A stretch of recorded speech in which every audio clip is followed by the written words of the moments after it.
tiene que ser objetiva, no puede estar fundada en nuestra experiencia ni en nuestra intuición. Tiene que ser objetiva y no a sentimiento.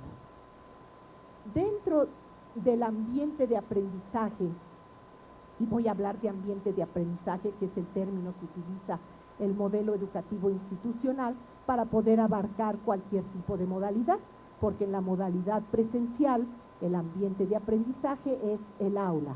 Tenemos una terna que es llamada una de las ternas doradas de la educación.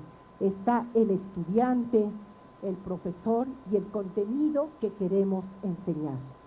Dentro de este ambiente, que está inmerso en un ambiente social, económico, político, se puede realizar investigación. Podemos realizar investigación respecto al estudiante, respecto a sus procesos cognitivos, su motivación, sus características. Podemos realizar investigación respecto al profesor, cuál debe ser su formación, cuáles son sus creencias, por ejemplo. Podemos realizar investigación respecto al contenido, cómo nace, cuál es su génesis, cuáles son los obstáculos epistemológicos que tiene este contenido para poderlos trabajar dentro del aula. No sé si ustedes conozcan este término de obstáculos epistemológicos. Un obstáculo epistemológico es un obstáculo que tiene el conocimiento cuando empieza a desarrollarse por los científicos. Como por ejemplo, me voy a referir al caso de matemáticas. Todo el mundo ha llevado matemáticas, todos son profesionistas. Cuando nosotros estudiamos funciones, el concepto de función, la primera vez que nace al estar trabajando álgebra y empezar a relacionar dos variables. Y entonces se dice que es el concepto de Euler, en el cual cualquier ecuación es una función. Y ese concepto prevalece por muchos años. No es hasta cuando Fourier quiere empezar a trabajar las series de Fourier y que ve la necesidad de cambiar este concepto, y entonces se tiene el concepto de Dirichlet, que es el concepto que actualmente se maneja en los libros de texto, que dados dos conjuntos, a un elemento del primer conjunto se le asocia uno y solo uno del segundo. Entonces, bajo esta concepción, no cualquier ecuación va a ser una función. Pero el primer concepto que existió en la humanidad fue de que cualquier ecuación era función. Cuando nosotros damos por primera vez el concepto de función a nuestros estudiantes, no importa cómo les expliquemos el concepto actual, el estudiante se queda con la idea de que cualquier ecuación es una función. No quiere decir que no supimos dar la clase, que no tengamos estudiantes capacitados, que no tengan bases sólidas. No quiere decir que sean tontos ni nada de eso, con nada tiene que ver. Ese es un obstáculo epistemológico. De manera natural, ahí se estaciona el estudiante, así como el concepto se estacionó al momento de desarrollarse. Esto tiene una explicación genética. Cuando empieza a existir en la Tierra la vida, empieza a haber una especie de renacuajos en los mares. Esos renacuajos, algunos quedan dentro de los mares, que empiezan a desarrollarse para ser todos los seres que se encuentran, los mamíferos y los peces que se encuentran en los mares. Otros salen del agua, y esos que salen del agua, algunos desarrollan alas para ver las aves y otros desarrollan 4 patas. Después de esas 4 patas empieza a evolucionar, está el mono, sigue evolucionando hasta ser el ser humano. Cuando un ser humano se engendra en el vientre materno de una madre, ese ser humano está dentro de un líquido amniótico. Las primeras semanas de vida, ese ser humano se mira como ese renacuajo que mirábamos al inicio de la existencia de la vida en la tierra, que estaba en los mares. Empieza a desarrollarse y a evolucionar hasta que después de 9 meses nace un ser humano como nosotros. ¿Qué es lo que está pasando? Nosotros pasamos de manera muy rápida en 9 meses en el vientre materno las etapas por las que pasó la humanidad para desarrollarse y ser los seres humanos que somos ahora. En ese sentido, el conocimiento en cada individuo que quiere aprender algo va a pasar por esos obstáculos que pasó el conocimiento al desarrollarse a través del tiempo por todos los científicos, y esos son obstáculos epistemológicos. ¿Eso qué significa?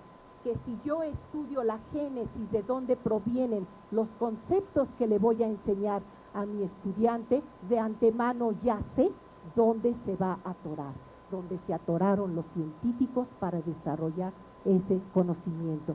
Se pueden hacer investigaciones en esa dirección.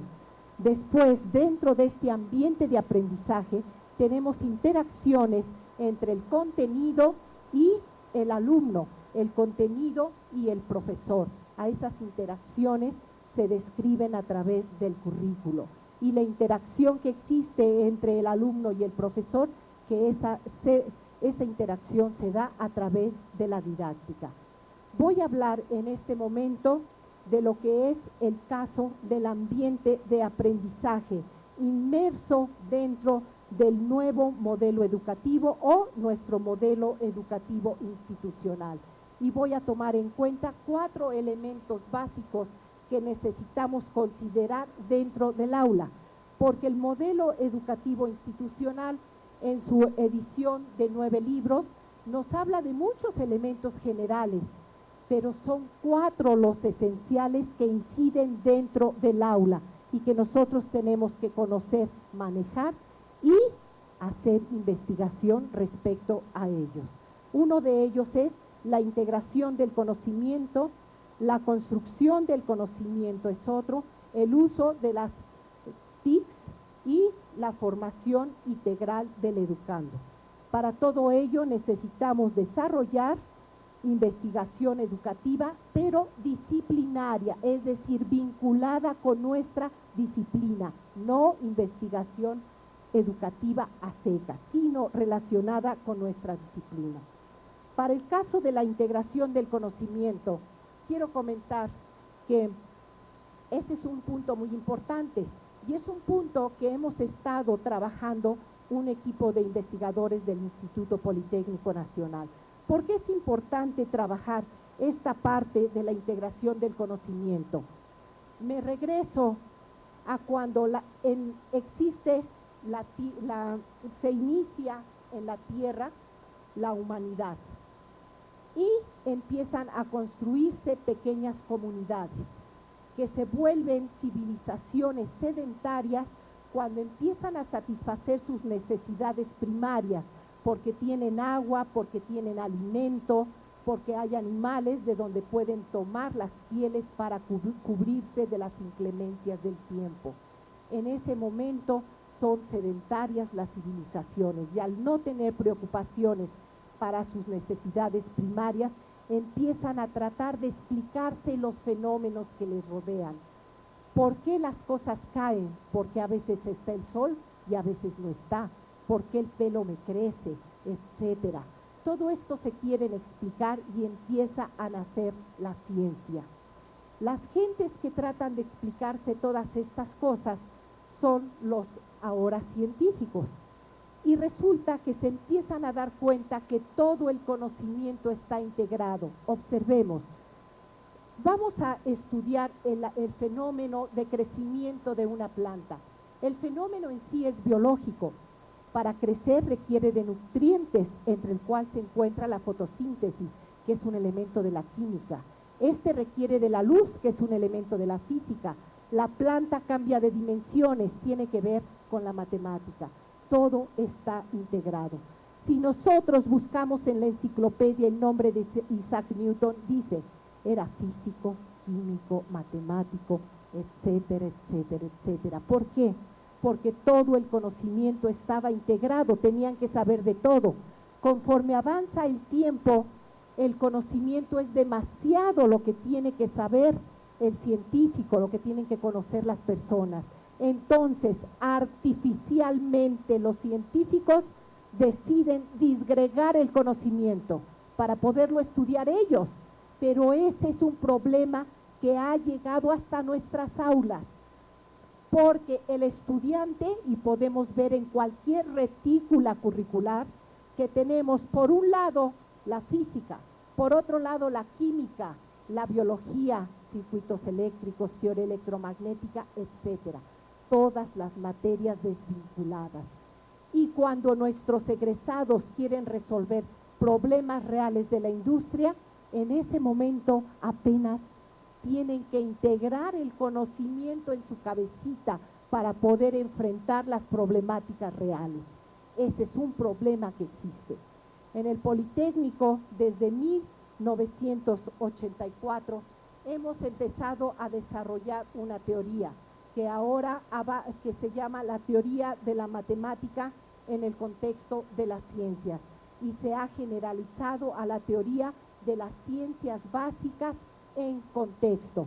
Y me estoy refiriendo cuando estas ciencias básicas de física, química, matemáticas y biología no son una meta por sí mismo, es decir, son áreas que están de soporte para ingenierías en donde no se van a formar ni físicos, ni químicos, ni matemáticos, ni biólogos. Lo que hemos hecho es tratar de trabajar, de establecer la vinculación que tiene que haber entre estas ciencias con las demás materias que lleva el estudiante. Y en ese sentido es que puedo comentarles algunas experiencias del aula que hemos tenido. Por ejemplo, tomamos un grupo piloto en el cual entrábamos los profesores de matemáticas a las demás materias que llevaba el estudiante. Entrábamos a esas materias para que en el momento en que se requiriera matemáticas, entraba en acción el profesor y el estudiante podía ver cuál era el impacto real de esa matemática. Después regresábamos a los espacios curriculares, el espacio de los cursos de matemáticas, para retomar esos ejemplos y hacer énfasis en esta contextualización, y que eso es un elemento muy motivante para el muchacho. Pero después teníamos que descontextualizar, dar la matemática de manera formal. ¿Por qué? Porque si el estudiante nada más ve a la matemática contextualizada, cree que solamente ahí se puede aplicar, y debe saber que esos conocimientos son universales y los puede aplicar en otras áreas, no nada más ahí. Después encontramos que no todos los profesores permitían que pudiéramos entrar a sus clases. Entonces se llevó a cabo otra estrategia, que era la de seleccionar problemas contextualizados. Y esta es una sugerencia y es un problema muy grande para el profesor, poder encontrar los problemas específicos que se tienen que incorporar en la práctica docente, problemas vinculados con otras asignaturas, pero en eso tenemos que incursionar. Esto es muy complicado por lo siguiente, porque en primer lugar tenemos que conocer de la otra disciplina para poder manejar esos problemas. Tenemos que prepararnos más en otras áreas, por un lado. Por otro lado, tienen que ser problemas que estemos seguros que están al alcance de los muchachos, porque si no, entonces es una frustración presentar un problema que no van a poder resolver. Entonces, esta es una actividad que hemos estado haciendo. Y también hemos incursionado en que los estudiantes empiecen a trabajar problemas reales de la industria de manera interdisciplinaria. Y es necesario comentar que en ese sentido hay que desarrollar investigación para poder establecer estas vinculaciones que existen entre nuestra disciplina y las demás disciplinas, para que el estudiante pueda tener estos amarres que se encuentran entre una área y la otra. Esto que hemos trabajado, lo hemos trabajado para lo que viene siendo el área de ciencias físico-matemáticas y las ingenierías. Para el área de ciencias sociales y médico-biológicas se ha empezado a trabajar y se sugiere trabajar con proyectos, es decir, ver cómo trabajar, cómo empezar a relacionar entre sí a través de proyectos todas estas disciplinas. Todo esto hay que empezarlo a trabajar, todo esto tiene una fundamentación desde finales de los 1800, desde el siglo XIX, cuando se desarrolla lo que se llama la escuela activa. La escuela activa trabaja de esa forma. En el siglo XX se trabajó mucho con la escuela de Crolí, con la escuela Montessori, donde lo que se hace es trabajar a través de intereses particulares que tiene el estudiante y todo el conocimiento integrado empiezan a entrar en acción las diferentes áreas del conocimiento.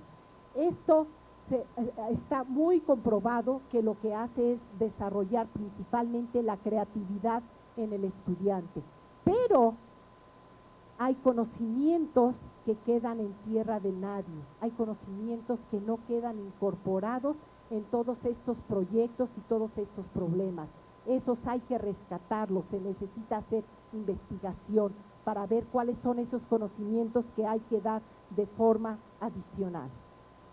Después tenemos el inciso B, que es la construcción del conocimiento.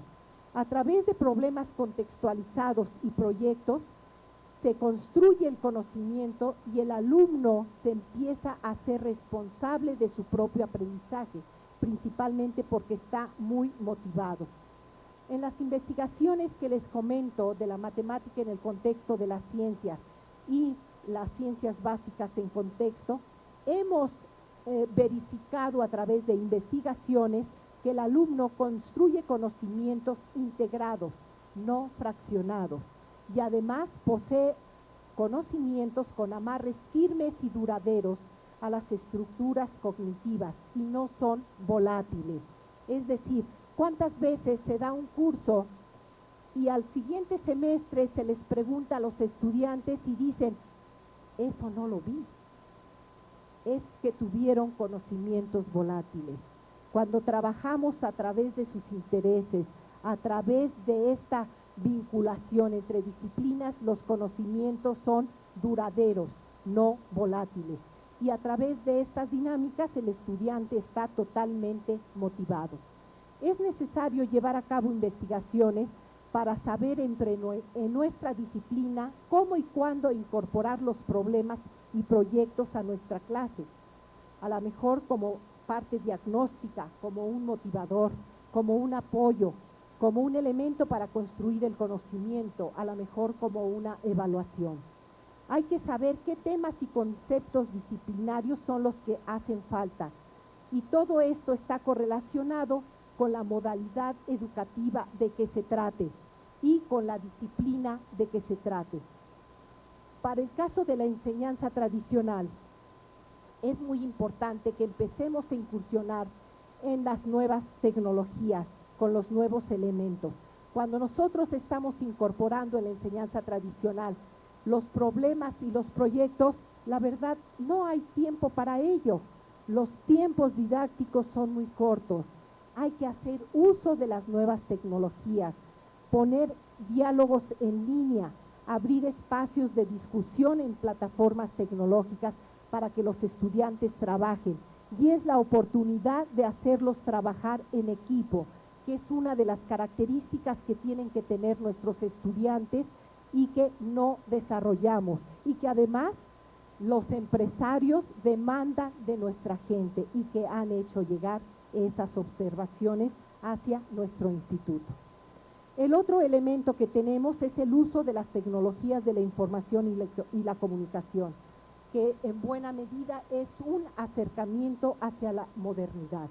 En el caso de las tecnologías y el uso de software educativo como material de apoyo didáctico, es necesario en nuestra clase, porque eso refuerza el conocimiento del alumno y le ayuda a construir su propio conocimiento. Además, permite que el alumno vaya a sus propios ritmos vitales, cosa diferente que podemos hacer en el aula. Los tiempos cognitivos son diferentes a los tiempos didácticos. El tiempo que nosotros utilizamos en dar un concepto no es el mismo tiempo que va a requerir el estudiante para aprenderlo, requiere de más tiempo. El software y esta tecnología le permite al alumno retroceder o avanzar como cuando quiera y usarlo cuando él lo disponga, y le da soporte para el desarrollo de trabajos extraclase. Al docente le corresponde realizar investigación para saber cuáles son los momentos en los que hay que incorporarlos, cómo incluirlos en la clase, lo cual dependerá de la modalidad educativa de que se trate, qué tanto usar estos materiales. Todo ello dependerá también de la corriente educativa y todo esto inmerso dentro del marco teórico con el cual se esté trabajando. Otro elemento más que he mencionado es la formación integral del educando. Muchas veces creemos que porque nuestros muchachos tienen 18 años o están alrededor de 18 años, prácticamente son adultos, ya tienen hábitos, etcétera. Eso es una falsedad. El alumno psicológicamente se considera que es adulto hasta los 24 años. ¿Eso qué quiere decir? Que todavía nos corresponde inducir valores en nuestros muchachos, valores particularmente de ética, que eso ya no se ha hecho hincapié en ello. Hay que inducir la identidad politécnica. Debemos estar muy orgullosos de este instituto que siempre ha estado a la vanguardia. Debemos tener bien puesta la camiseta, que ellos lo vivan, lo perciban, porque ellos también tienen que tener esa identidad politécnica. Tenemos que desarrollar habilidades del pensamiento relacionadas con nuestra disciplina, pero hay habilidades que son genéricas, que tenemos que incursionar en ellas, como es la creatividad, que sea reflexivo y que sea crítico. ¿Cuántas veces un estudiante hace un problema en examen y hace un proceso diferente al que le enseñó el profesor, y el profesor dice, lo pongo mal porque yo no te enseñé ese proceso? Para concluir, voy a comentar que el reto es grande. El marco de las investigaciones giran alrededor del modelo educativo institucional y de las nuevas modalidades educativas. Los invito a participar en investigación educativa para hacer de nuestra actividad de docencia una práctica profesional. La práctica docente es una reflexión constante acerca de cómo hacerlo mejor, de conocer qué nuevas teorías, técnicas o métodos existen para la enseñanza. Las investigaciones que se realizan en la disciplina del profesor, así como en el campo de la enseñanza, las debemos conocer para ver cómo se pueden ir incorporando a nuestra práctica docente. El profesor debe tratar de realizar investigaciones que le sirvan en su actividad laboral, porque la docencia y la investigación educativa van de la mano. Muchas gracias.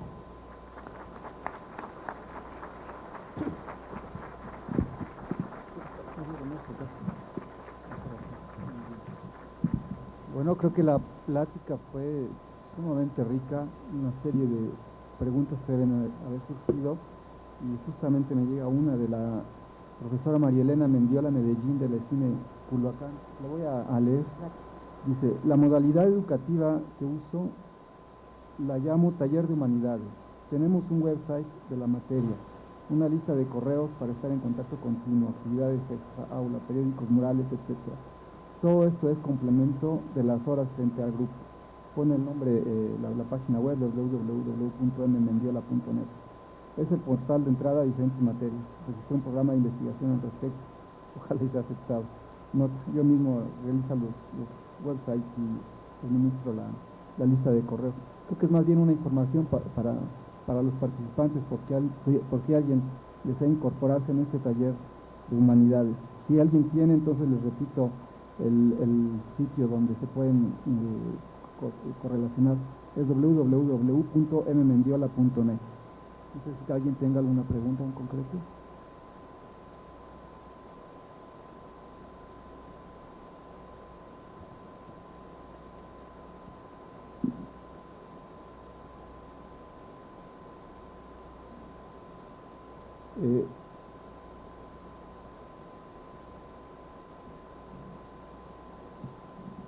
Hay una pregunta particular de la profesora Guadalupe Ramírez del CECIT Wilfrido Maciú.